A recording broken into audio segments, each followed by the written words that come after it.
Glórias a Deus. Quero saudar você com a paz do nosso Senhor Jesus Cristo. Não uma paz que vem de uma conta bancária recheada, não a paz de um bom lar, mas uma paz que excede todo entendimento. Uma paz que procede de Deus. Uma paz que enche o nosso ser e nos dá força para continuar. Quero convidar você a curvar sua cabeça para que nós possamos fazer uma oração de abertura do nosso culto ao Senhor. Senhor, em nome de Jesus, agradecemos a Ti por mais este dia, por mais esta oportunidade de estarmos juntos.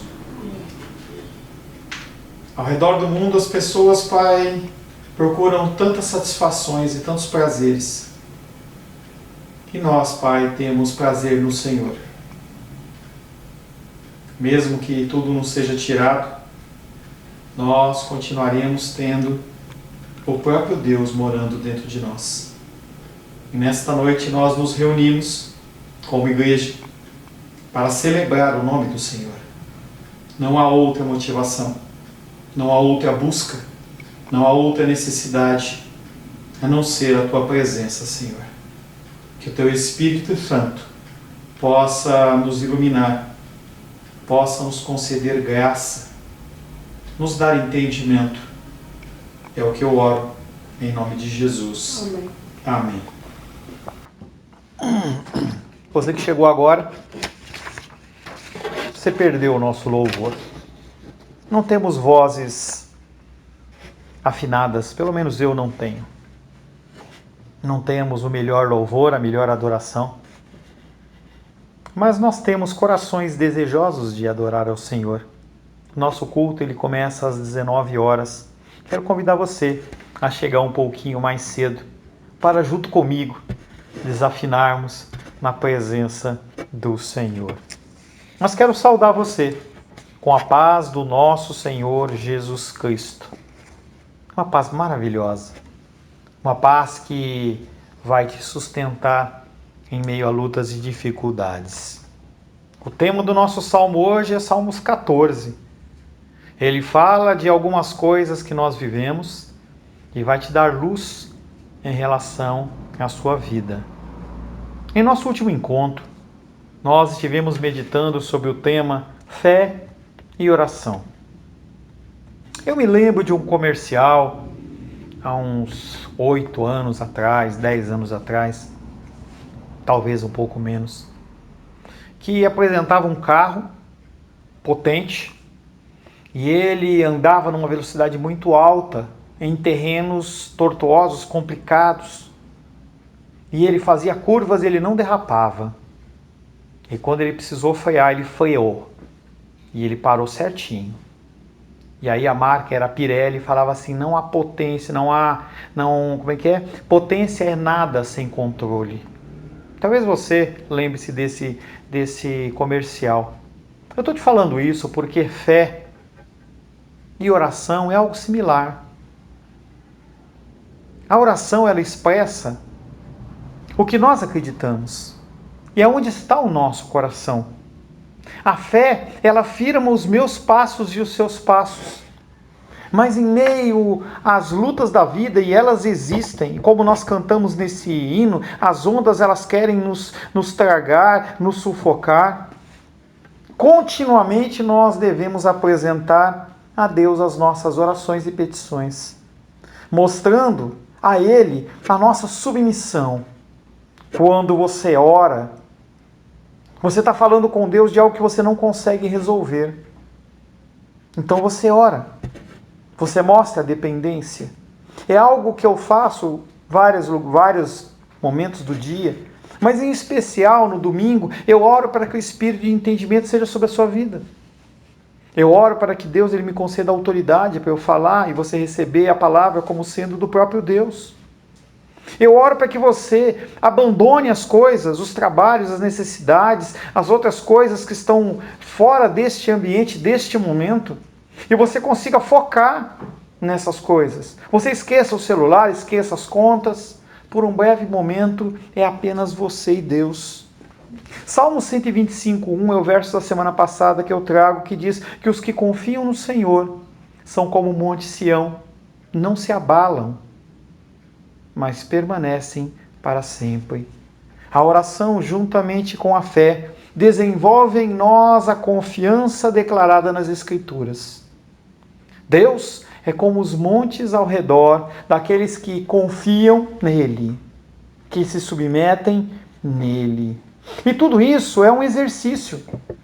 Tudo isso é uma caminhada em que você, dia após dia, tem que desenvolver esta confiança no Senhor. A fé vem de Deus, a oração parte de você, e você coloca em voz audível aquilo que está dentro do seu coração. Que nós possamos olhar para o nosso dia repleto de prioridades. Falei bastante sobre isso nesta semana. Nós temos que ordenar estas prioridades segundo a vontade de Deus. A primeira coisa é Deus e você. Não há nada mais importante do que o seu relacionamento com Deus. Depois disso é você e a sua família. Depois, todo o resto. Todo o resto. Entenda que não tem como você fazer nada se você não tiver um relacionamento com Deus. Por isso que com as pessoas eu não estou preocupado, modo de dizer, claro, se a pessoa está envolvida com pornografia, com droga, com homossexualismo, com briga conjugal, não importa. O que importa é que a pessoa ela tem que se alinhar com Deus. E quando ela se alinha com Deus, as outras coisas naturalmente, elas se alinham. Que Deus possa ouvir as nossas orações. Que Ele possa nos capacitar a colocarmos cada vez mais os nossos carros com tanta potência debaixo do controle das mãos dele. Independente de você gosta de Pirelli, Goodyear ou qualquer outra marca, que Deus possa ser aquele que controla e governa e rege a sua vida. A palavra de hoje tem como título o mal e os olhos do Senhor. Quero convidar você a abrir a palavra de Deus no Salmos número 14.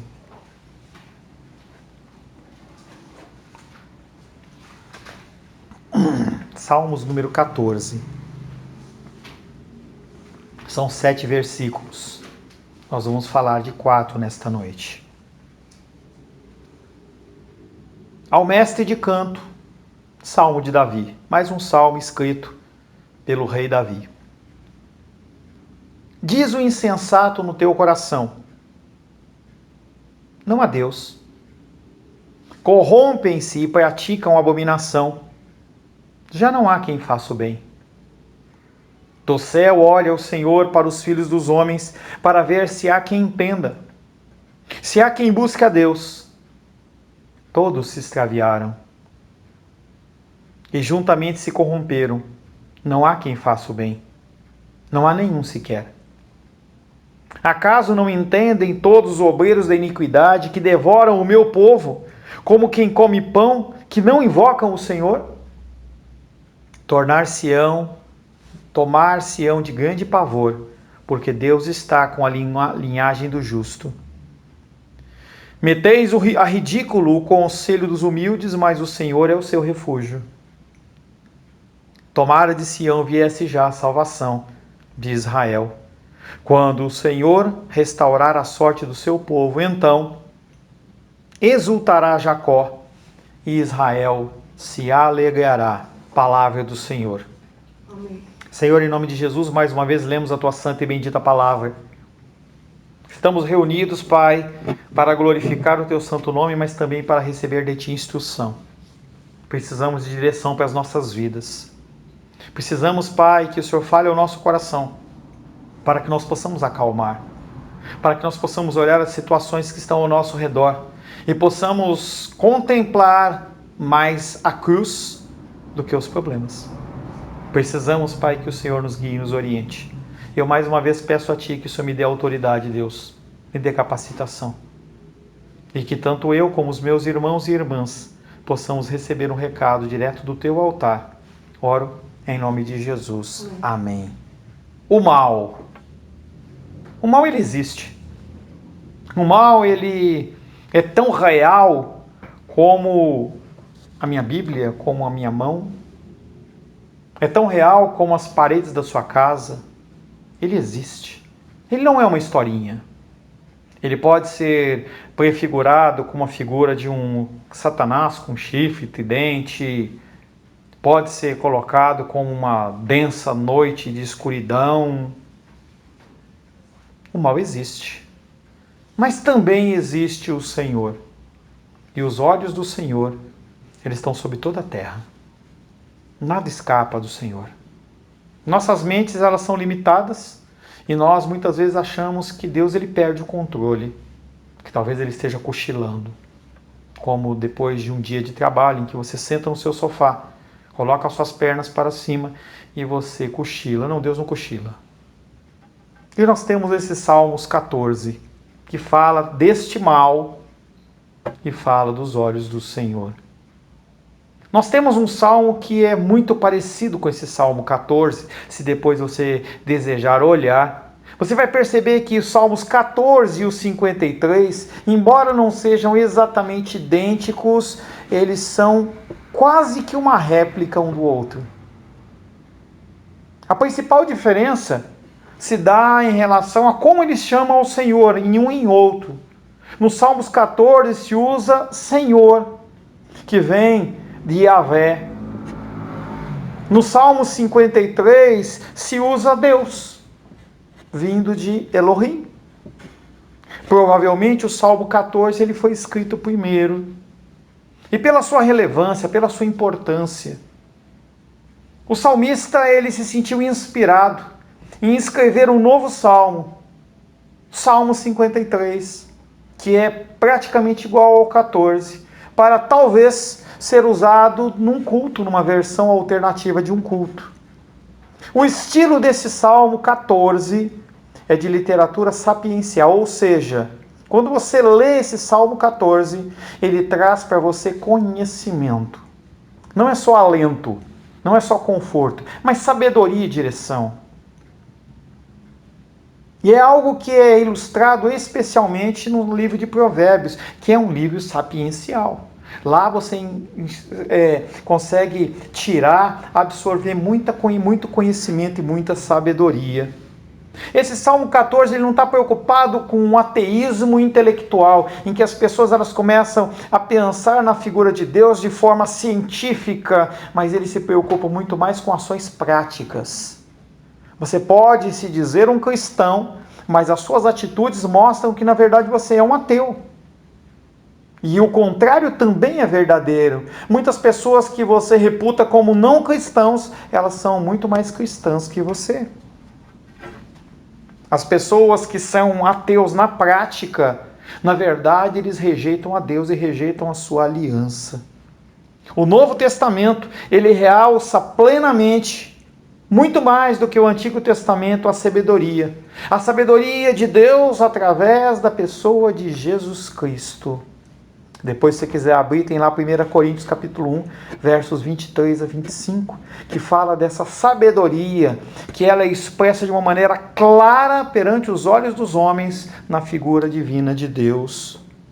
No início do Salmo, o salmista descreve o perverso menosprezo daquelas pessoas que haviam caído da sua fé.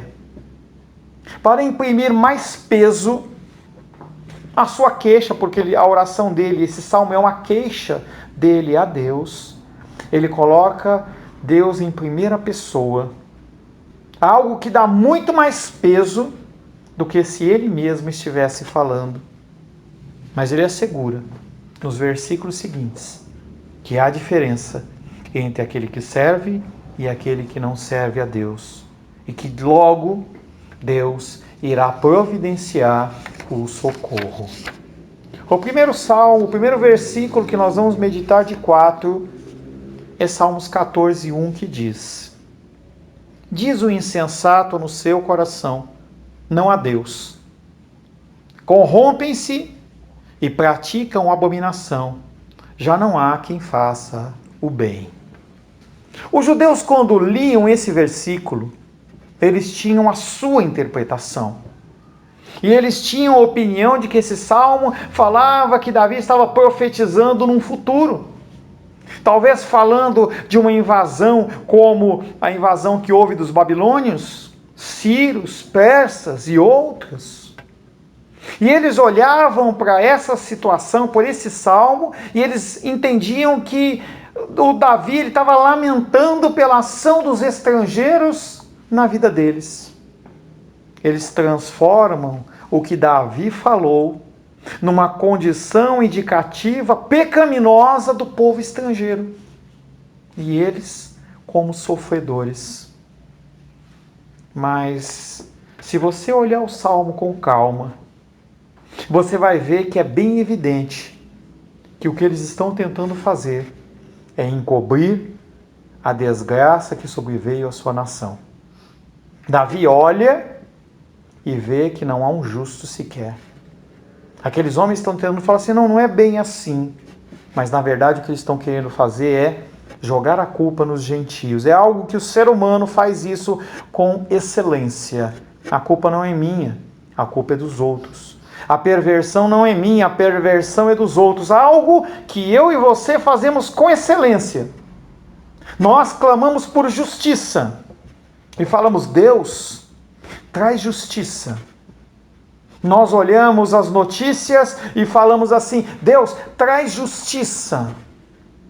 Faz algo, Deus. E quando Deus faz, e isso nos atinge, nós damos um salto dessa altura. Porque na verdade nós queremos ser isentos de toda a culpa. Assim é o ser humano. Assim sou eu, assim é você. Entenda que toda vez que você clama por justiça, e você tem que clamar, você tem que entender que o juízo, ele começa pela casa de Deus. Se houver limpeza a ser feita no Congresso Nacional e você clamar por justiça, a primeira justiça que vai ser aplicada na sua casa, na sua vida, nas suas finanças, no seu agir com as pessoas. E talvez você não queira isso. Porque é isso que acontece quando você clama por justiça. Não podemos encontrar um intérprete melhor desta ideia do que Davi está trazendo do que o apóstolo Paulo. E ele aplica este salmo expressamente ao povo que vivia sob o regime da lei. Apóstolo Paulo, mais de 1000 anos depois, ele vê a situação igual e ele fala, Romanos capítulo 3, versos 19 e 20. Ora, sabemos que tudo o que a lei diz, aos que vivem na lei, o diz para que se cale toda a boca. A lei olha para você e fala, cala sua boca que você está sob o meu domínio.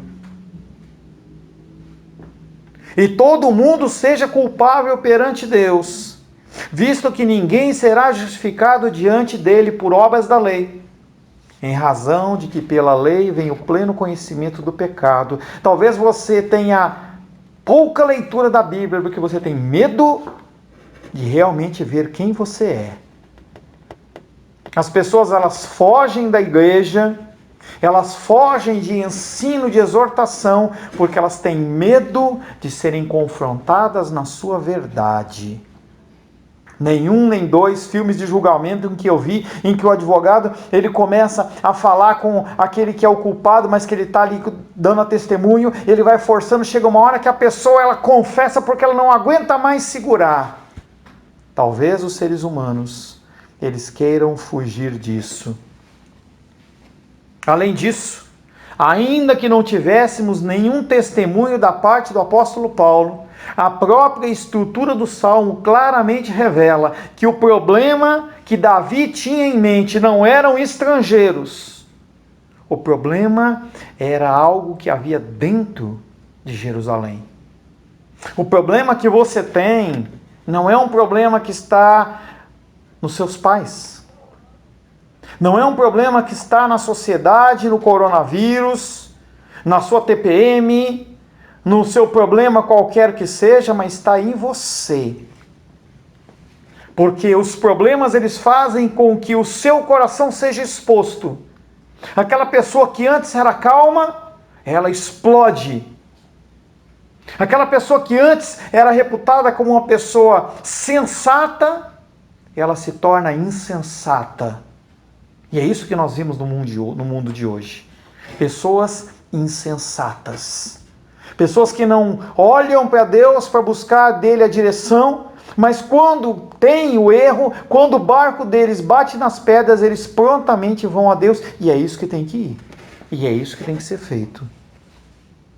Nós vemos esta condição claramente dentro do livro de Abacuque. E nós já estudamos isso, em que o profeta Abacuque ele começa a clamar como o salmista Davi, como você clama por justiça, e quando Deus apresenta a sua justiça, que é a destruição de Jerusalém, o profeta fica apavorado. Sabemos ser uma tentação excessivamente dolorosa vermos a perversidade prevalecer. Os bons e humildes sendo injustamente afligidos, enquanto os perversos cruelmente dominam de acordo com as suas aspirações malignas, nós não vemos as pessoas que agem errado sendo punidas. Pelo menos na medida que a gente gostaria. Nós olhamos para os nossos irmãos e irmãs, filhos e filhas, cônjuges, amigos, amigas, e nós tecemos altos julgamentos contra essas pessoas e dizemos, eles não reconhecem, eles não conseguem ver eu mudando, não conseguem ver eu agindo, eu sendo transformado, e você quer reconhecimento por quê? Por que você quer reconhecimento? Você acha que você tem direito a reconhecimento, sendo que a ação provém de Deus? Por que você quer glória? Por que eu busco glória? Por que você busca glória? Não há glória para você, a glória é do Senhor. Quando nós olhamos na mídia dessa semana, presidiários, assassinos, estupradores, recebendo auxílio emergencial, colocando como endereço a cadeia. E eles receberam a primeira parcela, enquanto você está aí, sem o recurso. O nosso coração, ele é tentado. Ele é tentado. Esse triste espetáculo quase nos desencoraja completamente. E, portanto, somos em extremo carentes do alento divino do Senhor, que no caso, na noite de hoje, vem através do salmista Davi, no Salmos 14. E assim, em meio às más influências, desolações que contemplamos no seio da igreja, é possível sentirmos consolados com essa certeza de que Deus, uma hora, Ele vai diminuir ou retirar a nossa luta e a nossa dificuldade. Não tenho dúvida de que está descrito aqui o estado desordenado e desolado de Israel, que hoje mostra exatamente a condição do povo de Deus. As pessoas falam em avivamento, mas na verdade a gente precisa nos arrepender. Nós precisamos nos arrepender pelos nossos comportamentos. Avivamento tem a ver com arrependimento, não tem a ver com pular e dançar. Você não tem como pular e dançar constrangido pela realidade de quem você é. Apesar da lembrança de Deus haver sido extinta na mente dos homens, que é o que o salmista fala, e toda a piedade aos olhos do salmista está desaparecida, há uma esperança, há um remanescente. Ezequiel capítulo 6, verso 8 diz, mas deixarei um resto, porquanto alguns de vós escapareis da espada entre as nações, quando fordes espalhados pelas terras. Mesmo que você seja assolado por lutas e dificuldades, o Senhor, Ele é com você. Por mais que você ache que não vai ter solução, que tudo vai ser destruído, Ele está com você, porque você é filho dEle. E aí o salmista ainda fala no primeiro versículo, diz o insensato. Essa palavra insensato traz o entendimento de uma pessoa perversa, desprezível. Todas as pessoas profanas que têm lançado de si o temor de Deus e se têm entregado à iniquidade são consideradas como loucas. As Escrituras falam que essas pessoas elas são loucas por abandonar a aliança de Deus. Comumente vemos aqueles que na avaliação de si mesmos eles falam: eu sou o cara, eu me acho, eu resolvo. Essas pessoas elas excluem Deus das suas decisões. Portanto, é importante que, em primeiro lugar, nós saibamos, por mais que o mundo aplaude esses indivíduos, pessoas como você, que confiam em Deus, que sofrem em Deus, são desprezadas pelo mundo, enquanto os zombadores eles são aplaudidos. Eles, perante o Espírito de Deus, eles são julgados como insanos. Pois não há estupidez maior do que ignorar conscientemente a Deus, e é isso que as pessoas fazem. Não faça isso. Não ignore Deus nas suas decisões, coloque Ele na frente. Assim não fazem distinção alguma entre o certo e o errado. Essas pessoas não conseguem mais ver o certo e o errado. Não têm consideração alguma pela honestidade. Não sentem amor nenhum pela humanidade. Até onde é possível esses homens entregarem-se aos seus desejos, não dando menor atenção à justiça? É uma pergunta que nós fazemos. Não há resposta. Apesar de, mesmo que não pronunciassem blasfêmias dizendo não há Deus, os atos deles, eles dizem mais do que palavras. Por isso é importante você procurar viver no Espírito. A palavra de Deus diz: se você anda no Espírito, viva no Espírito. Se você tem contato com as Escrituras, tente viver as Escrituras, lute contra a sua carne. Salmos 14, versos 2 e 3. Do céu olha o Senhor para os filhos dos homens, para ver se há quem entenda. É lógico que é uma figura de linguagem. O Senhor olha do céu procurando alguém que há quem entenda. Ele vê se tem alguém que busca a Deus. É uma figura de linguagem. É lógico que ele sabe quem busca. Todos se extraviaram e juntamente se corromperam. Não há quem faça o bem, não há nenhum sequer. Também é outra figura de linguagem. O salmista, ele olha para o universo em que ele vive e ele fala todos, mas esses todos não são todos na totalidade. Sempre há o remanescente, nós já falamos no texto de Ezequiel, sempre há alguém que se salva. Deus aqui é introduzido como a falar sobre o tema da depravação humana. E isso faz o discurso de Davi ficar mais pesado. Não é um homem que está falando, é o próprio Deus. Quando Deus nos é exibido nesta figura, como se ele estivesse sentado no trono, a tomar conhecimento judicial da minha conduta e da sua conduta, nós deveríamos encher o nosso coração não de medo, mas de temor e tremor. De você saber que você está perante alguém que é maior. E você, com todas as oportunidades que você tem, você traz o nível aqui para baixo, mais baixo possível. Isso deveria gerar tremor. Toda vez que você profere alguma palavra contra as Escrituras, contra o seu irmão, sua irmã, seu próximo, seu filho, sua tia, seu primo, seu marido, sua esposa, quem quer que seja, você deveria ter temor no falar, porque você está falando perante o próprio Deus.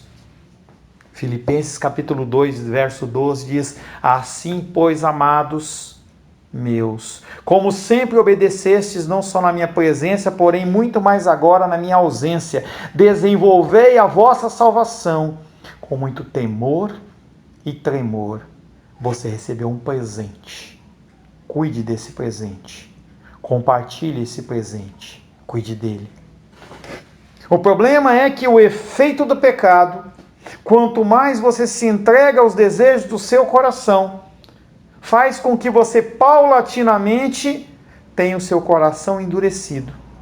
E o que acontece é que cada vez menos você consegue ouvir a voz do Senhor e discernir entre o que é certo e o que é errado. É como se você estivesse envolto em trevas, sem nenhuma luz.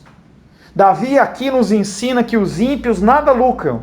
Quando você entra nessa vertente, você não ganha nada. Você apenas se engana. Porque a perversidade reina no mundo impunemente. Mas Deus, Ele está vendo tudo. Por isso que o título da palavra é o mal e os olhos do Senhor. Os olhos do Senhor, Ele está vendo todas as coisas. Ele é onisciente, nada escapa a Ele. Provérbios 15:3 diz: os olhos do Senhor estão em todo lugar, contemplando os maus e os bons. Deus não necessita fazer uma inquisição ou pesquisa. E quando Ele se compara a um juiz terreno, Ele está apenas adequando-se à nossa limitada capacidade, para que nós possamos olhar e ver toda essa situação e entender com a nossa mente. Quis Deus que esta forma de falar tivesse o efeito de nos ensinar a convocar a nós mesmos a comparecer diante do tribunal. Não espere a convocação. Não espere o problema explodir. Estávamos com um problema com a titia, negócio de documentação de um clube aí que apareceu do nada, os caras cobrando um valor alto. E aí, conversando com a Shirley, ela graciosamente me instruiu em algumas coisas. E ela falava, não deixa rolar. A palavra para você é não deixa rolar. Está com um problema? Se apresenta perante o Senhor. É algo que nós lemos no texto de 1 Coríntios 11, 31 e 32, todo mês na Santa Ceia. Porque se nós nos julgássemos a nós mesmos, não seríamos julgados. Mas quando julgados, somos disciplinados pelo Senhor para não sermos condenados com o mundo. Deus nos apresenta duas realidades. Não há outra realidade, são duas. Uma, aparece o mundo, que ele se gaba. Os reprováveis que tentam sepultar os seus pecados no esquecimento, mediante a mais sujeira e hipocrisia, seu cinismo, e eles se fazem cegos em sua obstinação, como os judeus que olhavam para esse salmo e falavam assim, a culpa não é nossa, não é conosco, Deus está falando é dos estrangeiros. Esse é um grupo que eu espero que você não faça parte. E o segundo grupo é o grupo dos filhos.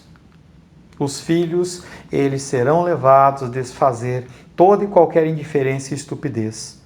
Toda vez que você ouve a palavra, toda vez que você tem contato com a palavra, você é levado a desfazer isso na sua vida, porque você sabe. Eles não sabem, eles ignoram, eles falam não a Deus, mas você sabe que tem um Deus. Você vai prestar contas a Ele. Sabendo disso, você olha e você traz as suas dificuldades perante Ele e começa a trabalhar aqui na terra ainda. Apocalipse 22:11 fala desses dois grupos. Continue o injusto a fazer injustiça. Continue o imundo a ser mais imundo ainda. E o justo? O justo continue na prática da justiça. Caminhando devagarzinho, tropeçando, mas sempre em frente. E o santo? Aquele que é santificado, aquele que é lavado e remido no sangue do Cordeiro, continue a santificar-se. Visto que toda a vida que é boa e justa depende de ser governada e dirigida pela luz do entendimento, Davi, com justa razão, nos ensinou no início do Salmo que a insensatez, abandonar Deus, é a raiz de toda perversidade. Não abandone Deus. Não abandone Deus. Tristemente, Davi observa que a maioria, se não todos, haviam se desviado. Os homens são aqui condenados como culpados de uma detestável rebelião, visto que se alienaram de Deus, ou lhe viraram as costas, ou que se deixaram arrebatar de tal forma pelos seus desejos e vontades, que absolutamente nada ficou de limpo e puro nos seus corações. Essa é a razão, porque Paulo, em sua epístola aos Romanos, estende essa sentença não a alguns, não a maioria, mas ele, como salmista, ele fala, todos pecaram. Romanos capítulo 3, verso 10, 11 e 12, ele fala, ele olha para o mundo, é o que nós estamos tratando na manhã, falando sobre toda aquela pecaminosidade, ele fala, não há justo nenhum sequer. Não há quem entenda. Não há quem busque a Deus. Todos se extraviaram e a uma se fizeram inúteis. Não há quem faça o bem. Não há nenhum sequer. Qual a diferença? Qual a saída? O sangue. É o sangue do Cordeiro que faz essa diferença. O sangue do Cordeiro que te separa do meio dos bodes e coloca você como uma ovelha de lado. Salmos 14:4 diz: acaso não entendem todos os obreiros de iniquidade que devoram o meu povo, como quem come pão que não invocam o Senhor? Essa pergunta ela é adicionada para imprimir uma ilustração mais ampliada da doutrina que foi apresentada. O profeta dissera que Deus observava dos céus o feito dos homens e via que todos eles haviam se desviado do caminho, e agora ele introduz uma expressão de perplexidade. Que loucura é essa? Que os que deviam cuidar do meu povo e fazer bem com frequência estejam oprimindo e caindo sobre ele como feras selvagens, sem o mínimo de senso de humanidade. O que o profeta está falando aqui é de líderes. Ezequiel capítulo 34, 10, 11 e 12 diz: assim diz o Senhor Deus, eis que eu estou contra os pastores, e deles demandarei as minhas ovelhas. Porei termo no seu pastoreio e não se apacentarão mais a si mesmos. Livrarei as minhas ovelhas da sua boca, para que já lhe não sirvam de pasto, porque assim diz o Senhor Deus. Eis que eu mesmo procurarei as minhas ovelhas e as buscarei. Como o pastor busca o seu rebanho no dia em que encontra ovelhas dispersas, assim buscarei as minhas ovelhas, livrá-las-ei de todos os lugares de onde foram espalhadas, no dia de nuvens e de escuridão. Ufa, pastor, esse versículo não é para mim. Engano seu. Eu tenho uma responsabilidade como pastor da sua vida. Sim, e eu vou ser cobrado disso. Eu tenho uma responsabilidade sobre a minha esposa e a minha filha. Sim, eu vou ser cobrado disso. Ele está falando de líderes de qualquer sorte. Líderes não são pessoas que são colocadas sob liderança de uma organização, mas que também têm um conhecimento a mais. Você tem recebido o conhecimento de Deus e tem julgado as pessoas de uma maneira dura. E o Senhor, Ele fala sobre isso. Ele fala que você tem que usar este conhecimento que você tem recebido e não se ensoberbecer, mas você tem que agir como um adulto. Você tem que olhar para aqueles que são crianças espirituais e agir como um adulto, não como as crianças. Esse Salmos 14, verso 4, ele não para aqui, mas é a direção de Deus até este ponto, em que você medite sobre a sua função de liderança, como pai, como mãe, como tio, como irmã, marido, líder, de qualquer sorte ou espécie, porque entenda que o conhecimento que é depositado sobre a sua vida te faz numa terra de cegos, alguém que vê, alguém que enxerga. Por isso tenha paciência. Cuide dessas pessoas que Deus colocou na sua vida. Você não está nesta família apenas para ter um sobrenome igual. Você está nesta família para você fazer a diferença. A esperança é que Jesus Cristo morreu por você. E se você tem este conhecimento, se você tem essa sabedoria, é porque o próprio Deus habita no seu coração. Quero orar por você. Senhor, em nome de Jesus, apresento a minha vida e a vida dos meus irmãos e das minhas irmãs, que têm utilizado da sua palavra, Pai, de uma maneira insensata. Não temos olhado para as vidas, Pai, com o devido amor. Julgamos, cobramos, numa medida excessiva. Executamos um juízo superior ao juízo do Senhor. E nós queremos mudar, Senhor. Nós queremos ser luz. Nós queremos ser sal. Nós queremos ter palavras temperadas. Nós queremos que o próprio Deus fale através dos nossos lábios. E que as nossas palavras possam trazer mudança e transformação. Eu oro em nome de Jesus. Amém. Que Deus te abençoe. Temos um hino que o nosso amado pastor, presbítero Sebastião, gravou com o irmão Cláudio.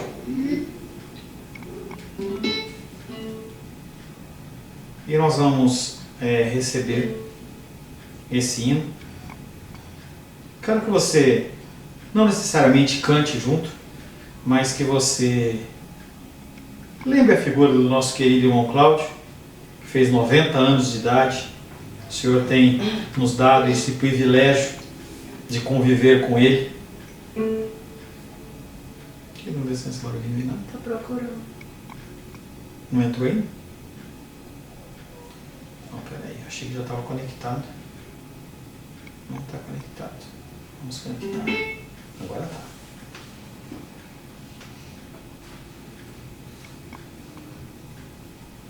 Eu complemento os irmãos com a paz de nosso Senhor e Salvador Jesus Cristo. É com muito prazer que eu tenho de cantar este hino para que vocês ouçam e meditem também na letra, em nome de Jesus Cristo. Amém? Amém. Amém. Deus tem um plano em cada criatura. Aos astros Ele dá os céus, a cada rio Ele dá um leito, e o caminho para mim traçou. A minha vida eu entrego a Deus, pois o seu Filho entregou por mim. Não importa onde for, seguirei meu Senhor, sobre terra ou mar, aonde Deus mandar, irei. Deus enumera cada grão de areia, e as ondas ouvem seu mandar. Os pássaros em seus rumos lhes obedecem, seu carinho faz abrir a flor. A minha vida eu entrego a Deus, pois o seu Filho entregou por mim. Não importa onde for, seguirei meu Senhor, sobre terra ou mar, aonde Deus mandar, irei. Em seu querer encontrei paz na vida e bênçãos que jamais gozei. Embora venham lutas e tristezas, e o caminho para mim traçou, a minha vida eu entrego a Deus, pois o seu Filho entregou por mim. Não importa onde for, seguirei meu Senhor, sobre terra ou mar, aonde Deus mandar, irei. Que o amor de Deus Pai, que a graça salvadora de Jesus Cristo, que a consolação do doce Espírito Santo seja sobre a minha vida, sobre a sua vida, sobre todos aqueles que confessam o Senhor como o Senhor Jesus, como seu Salvador. Oro em nome de Jesus. Amém. Deus abençoe sua vida. Quarta-feira nós temos oração às 20 horas. Espero você para conosco podermos orar ao Senhor. Que Deus abençoe. Boa noite para você. Fique com Deus.